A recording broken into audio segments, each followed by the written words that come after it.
We are taking up today individual and group personal accident insurance. Individual and group personal accident insurance. Before we proceed, I will give you a latest update of the accidental scenario in our country. See, around 1,80,000 people died in road accident in India during the year 2024. Means just 4 months back in the previous financial year, 1,80,000 people died in road accidents alone. Other accidents are different. This is only about the road accidents. Out of whom there were 30,000 people who died while riding two-wheelers without wearing a helmet. We are not discussing road safety, but in fact this is the data which reflects how people are dying on the road because of their own negligence.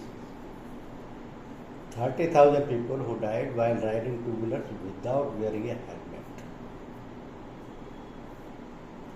As India records the highest number of road accident fatalities globally, means worldwide. A death rate of 250 per 10,000 kilometers. Within the distance of 10,000 kilometers, every day 250 deaths are there. While if you compare this data with other countries, you will find that United States 57, China 119, Australia 11 only, and 66% of those died in road accidents in the country were in the age group of 18 to 34. This is the most tragic thing, that young people of our country who are between the age group of 18 to 34 are dying in road accidents, 250 per person within the 10,000 kilometers radius. This is the most tragic for the country. In previous calendar year, 2023, India witnessed a rise in road accidents and fatalities with nearly 1.73 lakhs, which rose to 180 lakh in 2024. So this translates to an average 474 fatalities daily. And now it has become 500 road fatalities daily. This is road accident alone. Other accidents are different. That means, according to the World Bank data, India ranked first among the top 20 countries for road accidents. I recently heard the statement of Mr. Nitin Gadkari, who is the road transport minister. He said, I can do anything to develop the country's infrastructure, but I am failed to control the road accidents. Because road accidents mostly are caused by the rash and negligent driving, which you cannot control. Nobody can control that, even government can't control that. So accident is bound to happen, but it should not be with our own faults. Now, what are the causes which are contributing to the accidents? Most of them are infrastructural deficits, negligence and risk, distraction, overloading, weak vehicle safety standards in India, and lack of awareness. Lack of awareness about these safety features like airbags, anti-lock braking systems, etc. So accidents cannot be avoided, inevitable, in every country. But the rate of accident in our country is much, much higher, greater than almost all contemporary countries. Question is, if it cannot be avoided, then there should be some sort of protection. And the protection could be only the financial protection. because if a person has lost his life in the accident, he cannot be called back. He cannot come back. Gone means gone.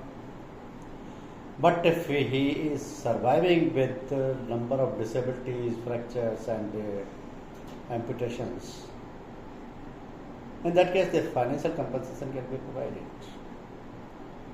So the personal accident policy is always there with all the general insurance companies of India.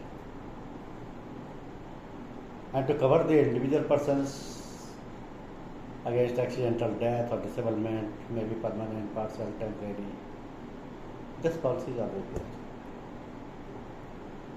In our policy, we have got 5 add-ons or riders also,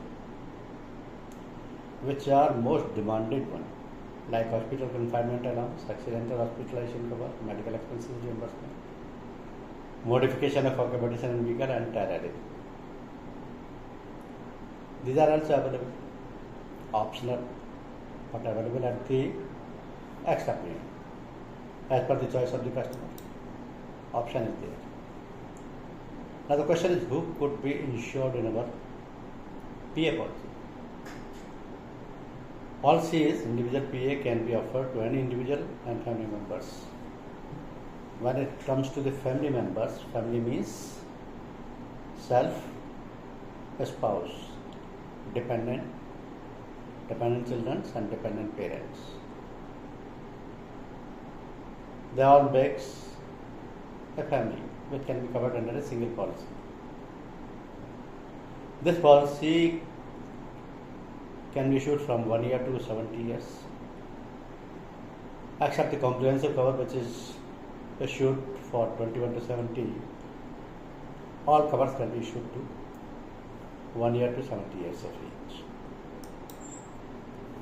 Now this policy is available in 3 different terms. Sorry, आप मुझे हिंदी में भी समझाना है. ये policy हम 3 terms में दे सकते हैं. 1 साल के लिए भी है, 2 साल के लिए भी है, 3 साल के लिए भी है. ऑप्शन है इंश्योर्ड का. अगर 3 साल के लिए लेता है तो 3 साल का प्रीमियम एक साथ देना होगा. 1 साल के लिए लेता है तो हर साल रिन्यू करा सकता है. देयर इज नो कंपल्सन, ये चॉइस है customer. Level of some insured. Level of some insured का मतलब है कि हर कंपनी अपनी पर्सनल एक्सीडेंट पॉलिसी पर एक टॉप लिमिट रखती है कि इससे ज़्यादा सम इंश्योर्ड की पॉलिसी नहीं दी जाएगी. और वो टॉप लिमिट एक फिक्स सम इंश्योर्ड नहीं होता, वो होती है पर्सन की अर्निंग कैपेसिटी. तो जैसे हमने क्या रखा हुआ है, maximum some insured will be, the insured can opt will be 120 times of his और हर मंथली इनकम. पर्सन का बिजनेस भी हो सकता है, सर्विस भी हो सकती है, प्रोफेशनल भी हो सकता है. उसके 120 टाइम्स की मंथली इनकम तक का सम इंश्योर्ड हम दे सकते हैं. 120 टाइम्स का मतलब होता है 10 ईयर्स की income. Is a reasonable amount, sufficient amount. अब आते हैं प्लान्स पर. तो हमने 4 बड़े सिस्टमेटिक प्लान बनाए. मैं इनको सिस्टमेटिक ये कह रहा हूँ कि जब मैं इनको एक्सप्लेन करेंगे तो आपको समझ में आएगा कि कितने प्रॉपर मैनर में डिजाइन किए गए. इन चारों के नाम है type 1 basic plan, type 2 basic plus plan, type 3 advance plan and type 4 comprehensive plan. और इन चारों प्लान के साथ में 5 एड-ऑन कवर अवेलेबल हैं जो कभी भी किसी को भी एक्स्ट्रा प्रीमियम पर दिया जा सकते हैं. Voluntary, optional, on choice. ये hospital confinement allowance, accidental hospitalisation cover, medical expenses reimbursement, modification of accommodation and vehicle and tyre. तो बेसिकली प्लान तो 4 ही हुए. ये तो एड-ऑन्स है. ये 4 प्लान है और इन चारों प्लान को समझना जरूरी है. ये तो पॉसिबल नहीं है कि आप इन चारों को रख लो, इसलिए इनको सिस्टम से समझना जरूरी है. और सिस्टम ये कहता है कि हमने इन प्लान को इस तरीके से डिज़ाइन किया है कि रिस्क कैटेगरी जो रखी है वो इंक्रीजिंग मेथड में रखी है. जैसे हमारा बेसिक प्लान है, उसमें हमने केवल एक रिस्क कैटेगरी रखी है, सिर्फ एक, यानी कि हम उसमें केवल एक्सीडेंटल डेथ कवर करते हैं और कुछ नहीं। लेकिन हमने 2 बेनिफिट्स ऐसे रखे हैं जो कि हमारे चारों प्लान में ऑटोमेटिकली शामिल हैं, उनको चुनना नहीं पड़ता, सेलेक्ट नहीं करना पड़ता। ये दोनों बेनिफिट्स हर प्लान में फिक्स रहेंगे। बेनिफिट्स हैं ट्रांसपोर्टेशन ऑफ वाटर लिमिट और चिल्ड्रन एजुकेशन फंड। ये क्या है, ये मैं अभी आपको डिटेल में एक्सप्लेन करूँगा, लेकिन ये चारों फिक्स हैं, इनका कोई सिलेक्शन नहीं है, इनका प्रीमियम रेट पर भी कोई इफेक्ट नहीं है। प्रीमियम रेट पर इफेक्ट एक्सीडेंटल कैटेगरी का है, जिसके हिसाब से प्लान डिजाइन किए गए। तो बेसिक प्लान में केवल एक रिस्क कैटेगरी कवर की गई है, जिसका नाम है एक्सीडेंटल डेथ, बस। ये कम पैसे का प्लान है क्योंकि एक ही रिस्क कवर्ड है। गरीब से गरीब आदमी ले सकता है इसको, क्योंकि सिर्फ एक्सीडेंटल डेथ के केस में पैसा मिलेगा, बाकी किसी भी केस में पैसा नहीं मिलेगा। अगर दोनों हाथ, दोनों पैर या दोनों आंखें वगैरह भी चली जाएँ तो भी पैसा नहीं मिलेगा, क्योंकि वो पॉलिसी की कवरेज नहीं है। इस प्लान में केवल एक डेथ का कवरेज है। दूसरा इससे इंक्रीजिंग प्लान है बेसिक प्लस प्लान। उसमें हमने 2 रिस्क कैटेगरी कवर की, एक्सीडेंटल डेथ को भी कवर किया है, परमानेंट टोटल डिसेबिलिटी को भी कवर किया है। Permanent total disability is as good as the accidental death, क्योंकि इसमें एक्सीडेंटल डेथ में भी 100% कंपनसेशन पेबल होता है, परमानेंट टोटल डिसेबिलिटी में भी 100% कंपनसेशन पेबल होता है। परमानेंट टोटल डिसेबिलिटी की 9 डिफरेंट सर्कमस्टांसेज हैं, जिनमें कि डॉक्टर को सर्टिफाई करना होता है कि पर्सन इज परमानेंटली डिसेबल्ड। जैसे कोई भी बॉडी पार्ट उसका परमानेंटली चला गया, दोनों आंखें, दोनों पैर या दोनों हाथ, या एक कॉम्बिनेशन में एक हाथ एक पैर, या एक आंख एक हाथ, या एक आंख एक पैर, लाइक दैट। कभी कभी ये एक्सीडेंट के केस में डिसेबिलिटी 100% से ज़्यादा भी हो सकती है। Then again the doctor has to certify, maybe अब डॉक्टर ने सर्टिफाई किया कि 150% परमानेंट टोटल डिसेबिलिटी है, लेकिन पॉलिसी तो 100% सम इंश्योर्ड पे करेगी। ये 150% डिसेबिलिटी कैसे हो सकती है? एक्सीडेंट हुआ, पर्सन की एक आंख भी चल गई पूरी तरीके से, एक हाथ भी चला गया, एक पैर भी चला गया। तो as per medical language this is 150% permanent total disability, but the compensation payable is only 100% of the total sum insured। तो ये 2 प्लान हुए, basic plan, basic plus plan. Basic plan में केवल एक risk cover accidental death plus 2 benefits.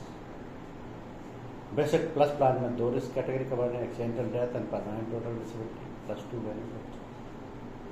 Benefits fix रहेंगे, इनका ना तो प्रीमियम से कोई कंसर्न है, ना प्लान से कोई कंसर्न है, ये चारों प्लान में फिक्स है। थर्ड प्लान है एडवांस प्लान।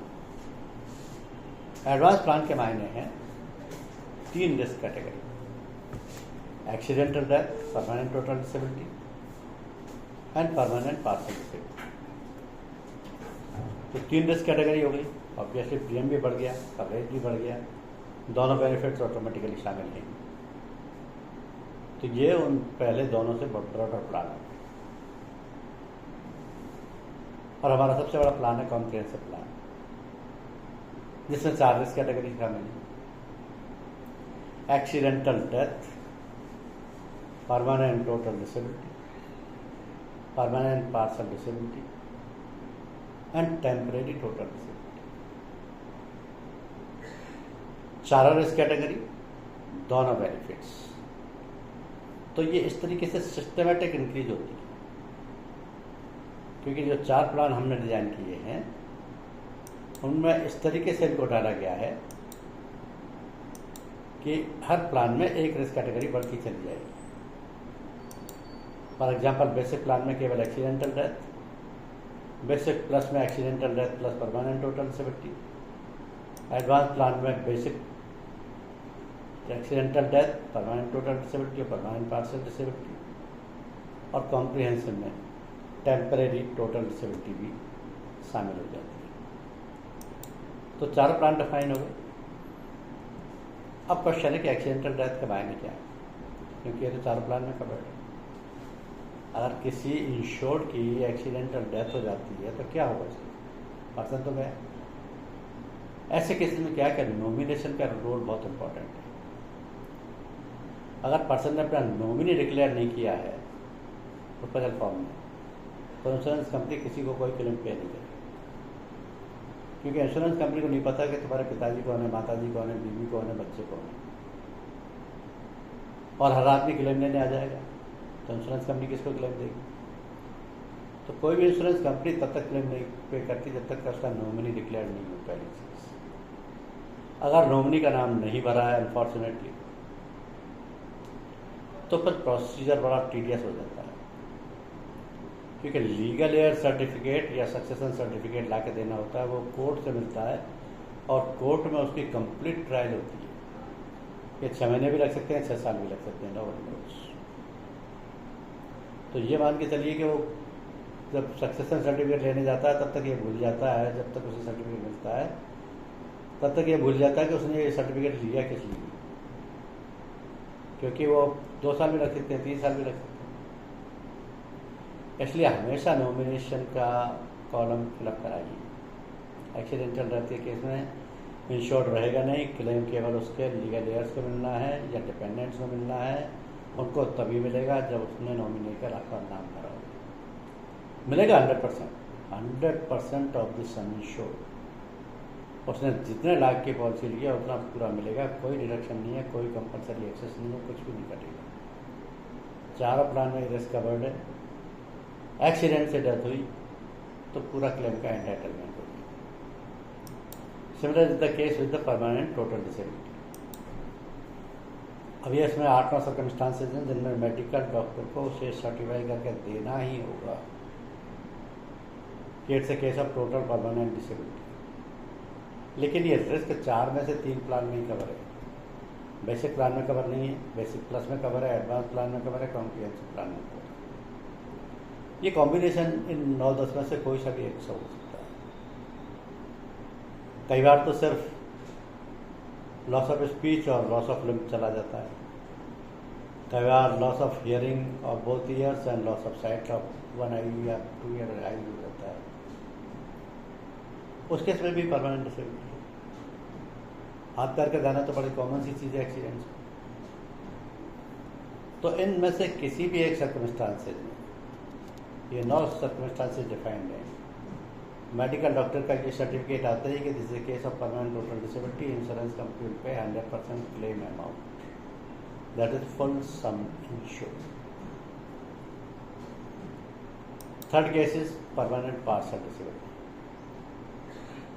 पार्शियल के मायने होते हैं कि कितने %, ये हम भी नहीं आते, इंश्योरेंस कंपनी को कुछ नहीं करती। Insurance company has to rely on the medical certificate. Medical certificate will define how much is the percentage of disability. जितना परसेंटेज ऑफ डिसेबिलिटी इसमें लिखा हुआ उतने % क्लेम पे हो जाएगा। In case of multiple permanent partial disability, maximum payable amount will not be more than 100% of the capital sum issued. ये circumstances हो सकती है।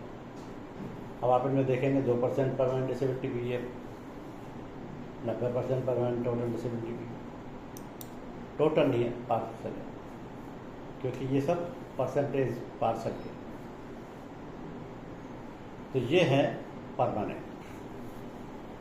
चौथा केस हो सकता है टेम्परेरी टोटल डिसेबिलिटी।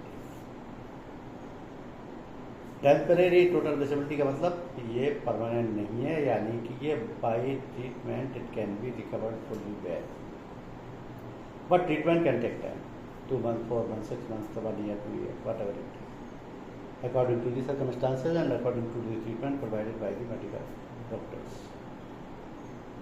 ऐसे केस में क्या होगा? ऐसे केस में कंपनसेशन का प्रोविजन ये है कि policy will pay 1% of the capital sum insured per week, जो मैक्सिमम 50,000 रुपये से ज़्यादा नहीं है। सम इंश्योर्ड का 1% पर वीक, और ये मैक्सिमम 100 वीक्स तक के लिए पे किया जा सकता है।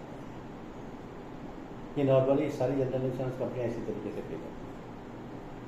ये डिपेंड करता है ट्रीटमेंट के पीरियड पर, क्योंकि इंश्योर्ड का ट्रीटमेंट कब तक चलता है उस पर डिपेंड करेगा। और ये केवल 4th प्लान यानी कि कॉम्प्रिहेंसिव प्लान में ही ये रिस्क कवर्ड है और किसी भी प्लान में कवर्ड नहीं। So the insured's temporary disablement is certified by a medical practitioner. First payment when the insured person's name in the schedule satisfies that the accidental body injury has completely prevented the insured person from engaging his occupation.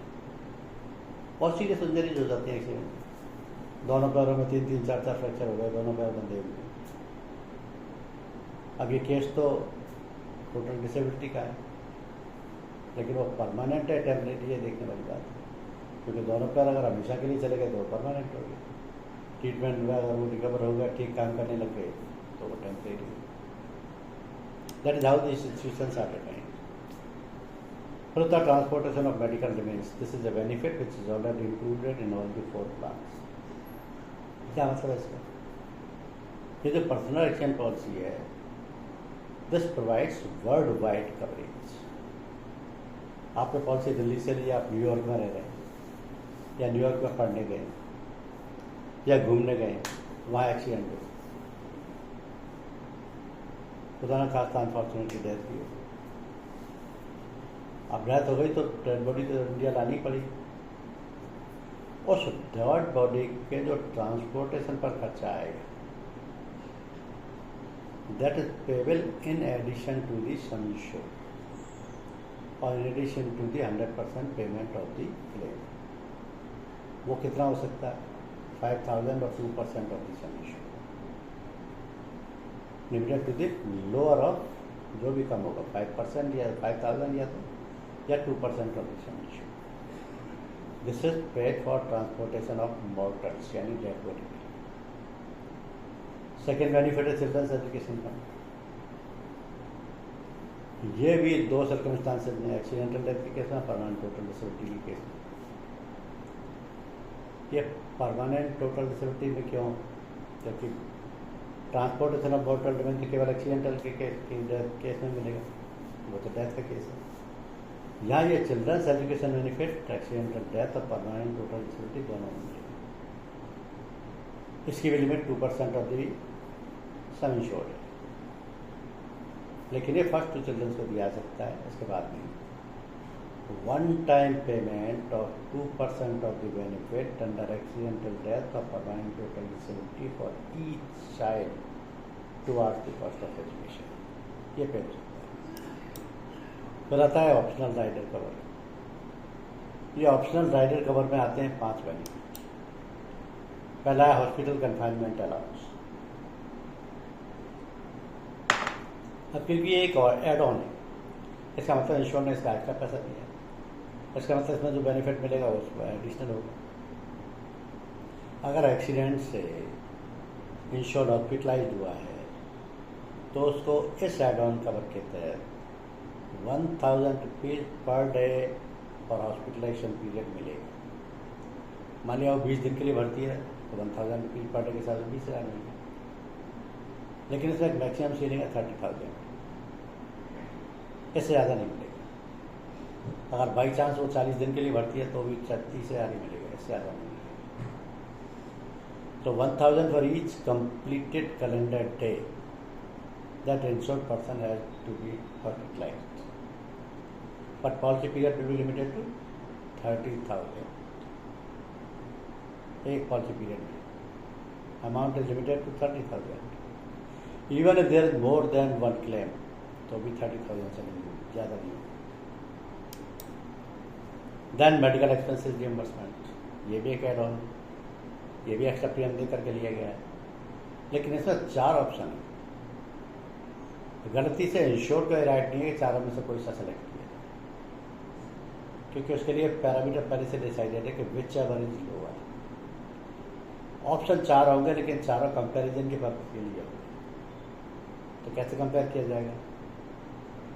Hospitalisation period के लिए 40% of the value of the claim या 10% of the capital sum insured या 5 लाख रुपए या the actual amount. इन चारों का जो comparison होगा उसमें से जो लोएस्ट होगा वो पे कर देंगे। This is called medical expenses reimbursement. Third है मॉडिफिकेशन ऑफ रेजिडेंशियल अकोमोडेशन। कई बार एक्सीडेंट में ऐसी सिचुएशन आ जाती है कि बॉडी इस तरीके से डिसेबल होती है कि आप व्हीकल चलाने की पोजीशन में नहीं होते, या आपके घर में आप वॉशरूम या टॉयलेट्स वगैरह यूज़ करने की पोजीशन में नहीं होते, या स्टेयरकेसेस यूज़ करने की पोजीशन में नहीं होते, तो आपको अपने रेजिडेंशियल एकोमोडेशन को मॉडिफाई कराना होता है, या अगर आप व्हीकल चाहते हैं तो व्हीकल को मॉडिफाई कराना होता है। In either of the circumstances company will pay 50,000 rupees maximum for modification. तो ये एक सेपरेट एड ऑन कवर है जिसका पॉलिसी कवरेज से कोई लेना देना नहीं है। एड ऑन का ही कवरेज है, 50,000 रुपये तक मॉडिफिकेशन के लिए मिलेगा, जिसमें चाहे तो आप व्हीकल को मॉडिफाई करा लें, चाहे रेजिडेंशियल एकोमोडेशन, ऐसी सिचुएशन है। Then comes terrorism. Terrorism is a heinous crime but it can happen any time anywhere. Terrorism में जो भी डेथ होती है, परमानेंट डेथ और डिसेबिलिटी होती है, वो पर्सनल एक्सीडेंट के कवरेज में नहीं आती, because this is a separate risk, तो उसको सेपरेटली सेलेक्ट करना होता है। फिर इसमें जो भी कंपनसेशन बनता है अकॉर्डिंग टू डेथ और परमानेंट टोटल डिसेबिलिटी, वो मैक्सिमम सम इंश्योर तक पे मिलता है। एंड द लास्ट वन है accidental hospitalisation cover. This is most important add on. इसमें क्या फैसिलिटी है? Company will reimburse insured person the necessary usual reasonable and customary in house medical expenses actually incurred by the insured person. जितना उसका treatment पे इन patient खर्चा हुआ है, वो सारा के सारा इंश्योरेंस कंपनी पे करती है। तो उसमें एक्चुअल हॉस्पिटलाइजेशन एक्सपेंसेस और सम इंश्योर्ड पे होता है।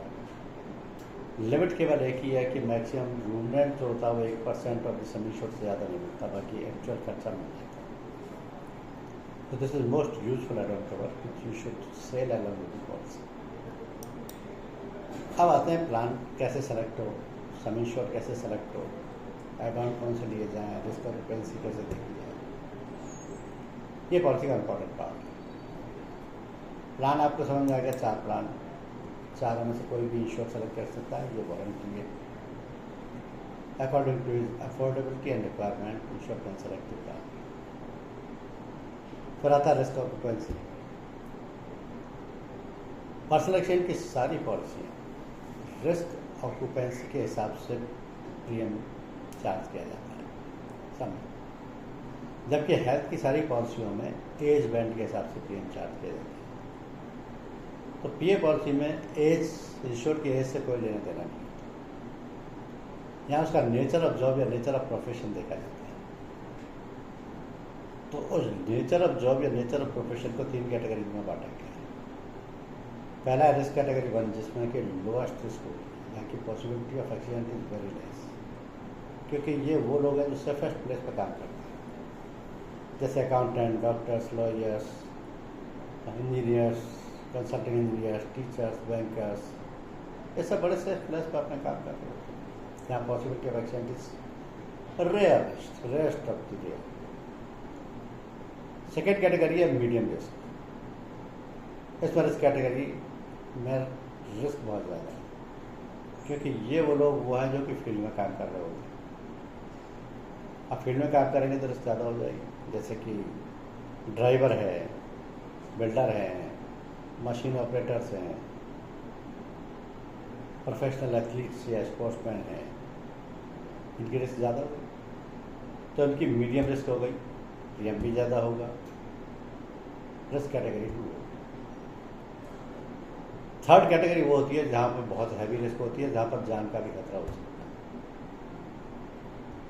है। इनका प्रोफेशन जान पे खेलने वाला होता है, जैसे सर्कस है,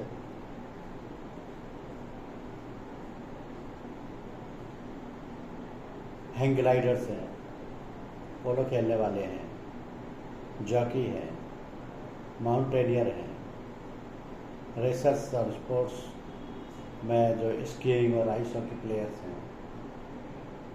तो इनके लिए बहुत ही रिस्क रहता है हर वक्त अपने प्रोफेशन। इसको रखा गया है हैवी रिस्क में या रिस्क कैटेगरी 3। ऑब्वियसली इसका प्रीमियम भी ज़्यादा हो। तो कैसे ज़्यादा है ये देखिए, इस चार्ट से आपको पता लगेगा। ये आपका प्रीमियम चार्ट है। 4 plan, basic, basic plus, advance और comprehensive. 3 risk category, normal risk, medium risk और हैवी रिस्क। अब आप बेसिक प्लान की नॉर्मल रिस्क की रेट देखेंगे तो आपको लगेगा 0.475 पर मिली पर 1000, यानी कि ये 0.5 भी नहीं, उससे भी कम। लेकिन अगर आप यही रेट रिस्क कैटेगरी 3 की और सबसे बड़े प्लान की देखेंगे तो वहाँ 2.945, बस इतनी रेट होती है पीए की, इससे ज़्यादा नहीं। क्योंकि पीए का सम इंश्योर्ड बड़ा होना चाहिए, प्रीमियम रेट कम होती है, ये इंश्योर्ड का बेनिफिट होता है। और सम इंश्योर्ड कितना बड़ा हो सकता है? 120 times of monthly income maximum, 10 साल की इनकम के बराबर। तो इस तरीके से प्रीमियम चार्ज किया जाएगा। फिर आता है प्रीमियम एड ऑन कवर्स का। एड ऑन कवर्स का प्रीमियम लेने का मतलब ये है कि जितने एड ऑन इंश्योर ने अपने लिए सेलेक्ट किए उतने का प्रीमियम लेना। जैसे उसने हॉस्पिटल कन्फाइनमेंट अलाउंस लिया जिसमें 1000 रुपीज़ पर डे मिलेगा, मैक्सिमम 30,000 तक, तो उसका 200 rupees per person premium, very low but the benefit is good. Accidental hospitalisation cover जिसमें 4 ऑप्शन हैं, चारों में से जो लोएस्ट होगा वो मिलेगा नहीं। एक्सीडेंटल हॉस्पिटलाइजेशन कवर का ये नहीं। मेडिकल एक्सपेंसेस रिएम्बर्समेंट और मॉडिफिकेशन वाले में जिसमें कि व्हीकल्स का और रेजिडेंशियल एकोमोडेशन को मॉडिफाई किया जाता है केवल 15%। टेररिज्म का केवल 5%। एक्सीडेंटल हॉस्पिटलाइजेशन कवर की जो टेबल है जिसमें कि सारा एक्चुअल बेसिस पर रिएम्बर्समेंट होगा, उसकी लिमिट सेलेक्ट करनी है और ये लिमिट ये है। क्योंकि मेडिकल एक्सपेंसेस कितना खर्च होगा ये नो वरी नोज। एक्सीडेंट के केस में किसको कितनी इंजरी लगी है, इंश्योर को कितना इंजरी या डिसेबलमेंट हुआ है, कब तक ट्रीटमेंट चलेगा, कितना उसका मेडिकल पर खर्चा आ सकता है, ये कोई किसी को अंदाज़ा भी नहीं हो सकता। तो जितना सम इंश्योर सेलेक्ट किया जाएगा उसके साथ प्रीमियम मैक्सिमम सम इंश्योर हम प्रोवाइड कर रहे हैं 5 लाख मेडिकल एक्सपेंसेस का, और उस पर मैक्सिमम प्रीमियम है सिर्फ 400 रुपीज़, वो भी रिस्क 3 कैटेगरी के लिए जिसके के लिए सबसे ज़्यादा रिस्क होती है जिसकी प्रोफेशन। ऑफिस में बैठने वालों के लिए तो ये प्रीमियम 5 लाख का कवरेज केवल 205 रुपीज़ में मिल जाएगा। तो ये एड ऑन है जिसको कि आप हमेशा रिकमेंड कीजिए, जो आना चाहिए, क्योंकि जीपीए के साथ अगर आप ये रिकमेंड करेंगे तो एक्स्ट्रा प्रीमियम भी आएगा और ये पॉलिसी भी अवेलेबल हो जाएगी। नॉर्मली ज़्यादा ट्रीटमेंट के ही खर्चे आते हैं। फिर आता है लॉन्ग टर्म डिस्काउंट। अगर पॉलिसी 2 साल की है तो 5% आप दे सकते हैं, 3 साल की है 10% प्रीमियम का डिस्काउंट आप दे सकते हैं। डायरेक्ट डिस्काउंट 15% है ऑलरेडी। कुछ कंडीशंस हैं कि पी की पॉलिसी हम नॉर्मली नेम्ड बेसिस पर इशू करते हैं। नेम्ड बेसिस का मतलब यह है कि किसी भी अननोन पर्सन को पी की पॉलिसी नहीं दी जा सकती जब तक कि उसका इंश्योर का age, address, nominee name, relation compulsory है, ये सब मेंशन करना है। दूसरे पॉलिसी हम उन लोगों को नहीं देते जो कि ब्लास्ट में, अंडरग्राउंड मशीन में, ऐसी रिलेटेड वर्क में एंगेज हैं, उनको हमने पॉलिसी का कवरेज रेस्ट्रिक्ट किया हुआ। अब आता है जीपीए यानी ग्रुप पर्सनल एक्सीडेंट। यही पॉलिसी आप ग्रुप में अगर दे रहे हैं तो उस पॉलिसी में थोड़े से चेंजेस हो जाते हैं। क्या चेंजेस हो जाते हैं? अगर टेररिज्म कवर आपको चाहिए तो ये पॉलिसी में ग्रुप पर्सनल एक्सीडेंट में वो इनबिल्ट है, आपको एक्स्ट्रा पैसा नहीं देना पड़ेगा। It's free of cost but insure has to ask for this, पहला बेनिफिट। दूसरा ये है कि ये पॉलिसी फिर 3 साल के लिए नहीं दी जाएगी, 2 साल के लिए भी नहीं दी जाएगी, फिर आपको केवल 1 साल के लिए दी जाएगी और हर साल रिन्यू कराई जा सकती है। तीसरा चेंज इसमें यह है कि स्टूडेंट्स का जो बेनिफिट है, अगर आप ये पॉलिसी किसी एजुकेशनल इंस्टीट्यूशन को दे रहे हो, स्कूल, कॉलेज, यूनिवर्सिटी वगैरह, तो ये स्टूडेंट बेनिफिट नहीं मिलेगा क्योंकि दे आर ऑल स्टूडेंट्स। चौथी चीज़ ये है कि जिस ग्रुप को भी पॉलिसी दी जा रही है वो कोई होमोजीनियस ग्रुप होना चाहिए, एक ही तरीके के नेचर के। जैसे आपने बैंक के स्टाफ को दे दी, स्कूल को दे दी, किसी लॉयर्स क्लब को दे दी, किसी एसोसिएशन को दे दी, तो वो एक ही ग्रुप की एक ही एक्टिविटी है सब। पांचवी चीज़ है कि पॉलिसी पीरियड में इंश्योर्ड्स के एडिशंस भी होंगे, डिडक्शंस भी होंगे, दिस इज ऑब्वियस। जैसे आपने किसी बैंक का दे अब बैंक का जिस वक्त पॉलिसी इशू की, अब 2000 का स्टाफ था, पॉलिसी पीरियड में 150 आदमी ट्रांसफ़र हो गए, 200 नए लोगों ने ज्वाइन कर लिए, 50 आदमी रिटायर हो गए, कुछ भी हो सकता है, 50 ज़्यादा हुआ तो 5-10 हो गए। लेकिन जो भी चेंजेस हो गए हैं, एडिशंस और deletions, they can be adjusted on payment of additional premium, or if there is any refund, that will be refunded by the insurance company. All changes are possible because the endorsement facility is there. Whenever there is any change list, that can be implemented. Deletion भी हो जाएगा, addition भी हो जाएगा। लेकिन claim का payment केवल तभी होगा जब लीगल एयर सर्टिफिकेट होगा, या तो या नॉमिनेशन होगा। और जो पॉलिसी का कवरेज है that would be 24/7 world wide, 24/7, यानी कि वर्किंग आवर्स की कोई रेस्ट्रिक्शन नहीं। मिडनाइट में भी कोई एक्सीडेंट हुआ तो भी रिस्क कवर्ड है, डे टाइम में भी कोई एक्सीडेंट हुआ तो भी रिस्क कवर्ड है, छुट्टी के दिन हुआ तो भी रिस्क कवर्ड है, इंडिया में हुआ तो भी कवर्ड है, और बाहर दुनिया के किसी भी कंट्री में हुआ तो भी रिस्क कवर्ड है। जीपीए में एक और चीज़ है, क्या होगा कि ग्रुप एक सा होना चाहिए पहली चीज़, लेकिन ग्रुप इसी पर्पज़ के लिए क्रिएटेड नहीं होना चाहिए कि जीपीए देनी है इसलिए ग्रुप बना दिए। ग्रुप तो हम 7 मेंबर से ज़्यादा को भी ट्रीट कर लेंगे, but person are related to the same nature of work, जैसे स्कूल है, आईटी कंपनी है, मेंबर्स ऑफ पॉलिटिकल पार्टी में कुछ।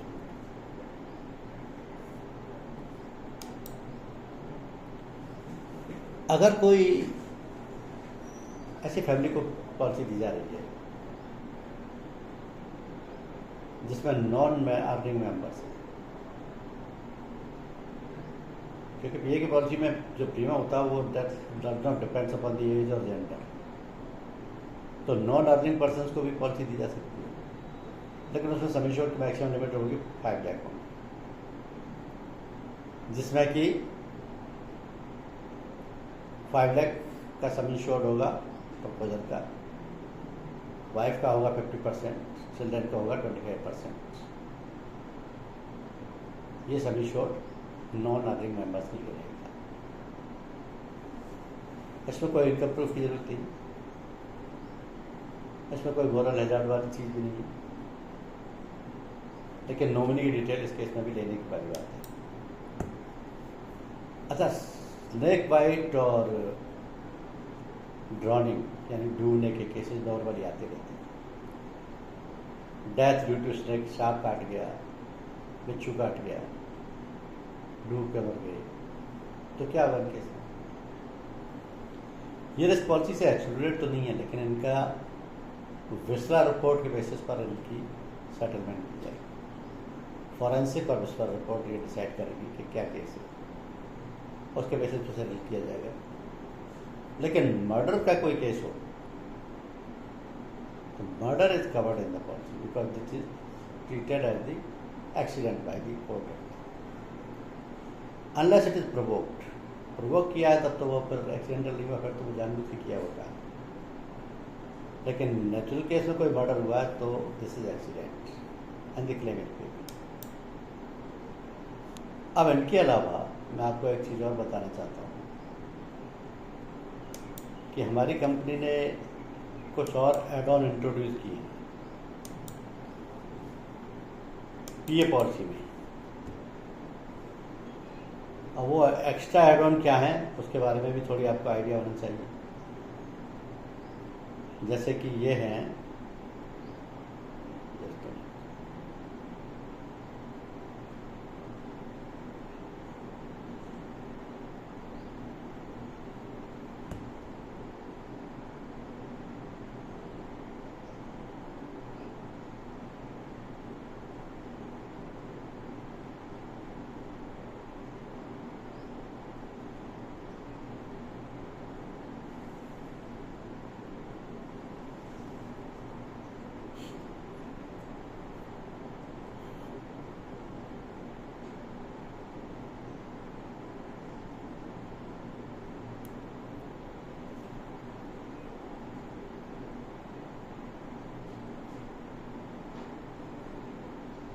आपको किसी को आइडिया है कुछ और एड ऑन इंट्रोड्यूस किए गए?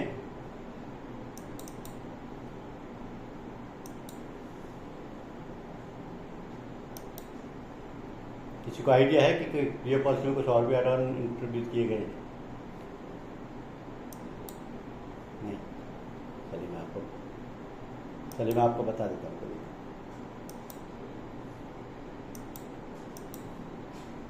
देखिए, कंपनी ने recently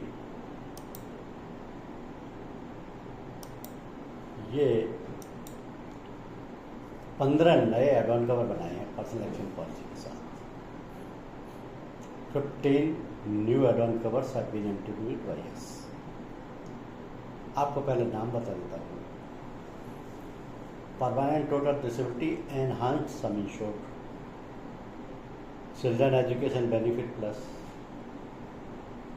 broken bone benefit, out patient treatment cover, ballooning and aviation including other adventure sports, purchase of blood cover, reimbursement of exam और schools का, funeral expenses cover, emergency family travel cover, accidental burn cover,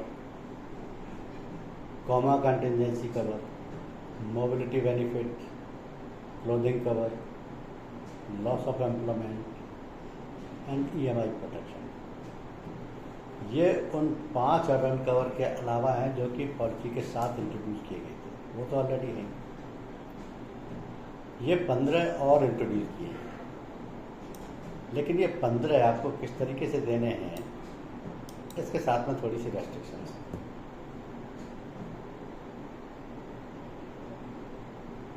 पहली चीज़, हर add on cover का additional claim होता है। दूसरी चीज, company shall provide quote as per RFQ requirements and the associated risk features. जो मांगे जाएगा, जितना मांगा जाएगा उतना दिया जाएगा। Add-ons are specific to nature of risk, hence we can't offer same add-ons for each proposal. Means add on proposal to proposal differ करेंगे। There would be a huge difference in premiums without add-ons and with add-ons. तो आप जो भी add-on इनमें से demand करना चाहेंगे वो अंडरराइटर उसको चेक करेगा, एवेल्यूएट करेगा, उसके बेसिस पर वो उसको according to the merits of the proposal advise करेगा। These add-on covers will be provided only in case of employer-employee relationship and on named basis only for simple risk like students. We can't provide these add-on cover to contractual employees. Contractor वगैरह के employ के लिए नहीं। We shall require occupancy before probation. तो ये जो 15 add-on cover है ये अवेलेबल हैं आपके लिए, सेल कर सकते हैं आप on payment of additional premium. लेकिन कितने एड-ऑन चाहिए ये अंडरराइटर पहले चेक करेंगे और आपको अप्रूव कर देंगे। तो these are also for sale but depends upon the merits of the proposal, they are all for sale. तो ये नए एड-ऑन कवर जो हैं उन अवेलेबल 5 एड-ऑन कवर के अलावा हैं। वो भी वॉलंटरी है, ये भी वॉलंटरी है। वो भी एक्स्ट्रा प्रीमियम पर अवेलेबल है, ये भी एक्स्ट्रा प्रीमियम पर अवेलेबल है। वो रिस्क भी पॉलिसी में शामिल नहीं है, ये रिस्क भी पॉलिसी में शामिल नहीं है। तो अब हमारे पास 15 + 5 20 एड-ऑन कवर्स हो गए हैं, जो कि चारों प्लान्स में से किसी भी प्लान के साथ दिए जा सकते हैं। लेकिन प्लान सेलेक्ट करना इंश्योर का काम है, एड-ऑन सेलेक्ट करना भी इंश्योर का काम है। अब उसने प्लान मान लिया बेसिक सेलेक्ट किया है एक्सीडेंटल डेथ का, तो कुछ चीज़ें ऐसी होंगी जो एक्सीडेंटल डेथ के साथ में नहीं दी जा सकती, क्योंकि उसमें 2 बेनिफिट्स ऑलरेडी, एजुकेशन बेनिफिट और मॉडल ट्रीटमेंट का ऑलरेडी कवर्ड है। लेकिन कुछ ऐसी चीज़ें ऐसी हो सकती हैं, जैसे मान लिया ब्रोकन बोन बेनिफिट है, अब जहाँ रिस्क की केवल डेथ की कवर्ड है, कोई डिसेबिलिटी वगैरह की टोटल या पार्सल की जिसकी नहीं कवर है तो ब्रोकन बोन बेनिफिट का कोई कवर नहीं, क्योंकि क्लेम तो एक ही पे होगा, सम इंश्योर्ड एक ही पे होगा और वो टोटल सम इंश्योर्ड एक ही क्लेम में पे हो जाएंगे। इस पॉइंट ऑफ व्यू से अंडरराइटर प्रपोजल को देखेगा कि जो एड ऑन कवर आप मांग रहे हैं whether that is applicable to this plan और नॉट। अब बाई चांस जैसे एक्सीडेंटल बर्थ कवर है तो उसकी रेलेवेंसी कौन से प्लान के लिए कौन से के लिए नहीं है। कॉमा कंटीजेंसी कवर है, एक्सीडेंट में डेथ हो गई, कॉमा कंटीजेंसी क्या करेगी, कोई पर्पज ही नहीं। ये एप्लीकेबिलिटी इज मोर रिलेटेड और relevant to the plan opted by the insured, this has to be checked. ये है आपका पर्सनल एक्सीडेंट पॉलिसी।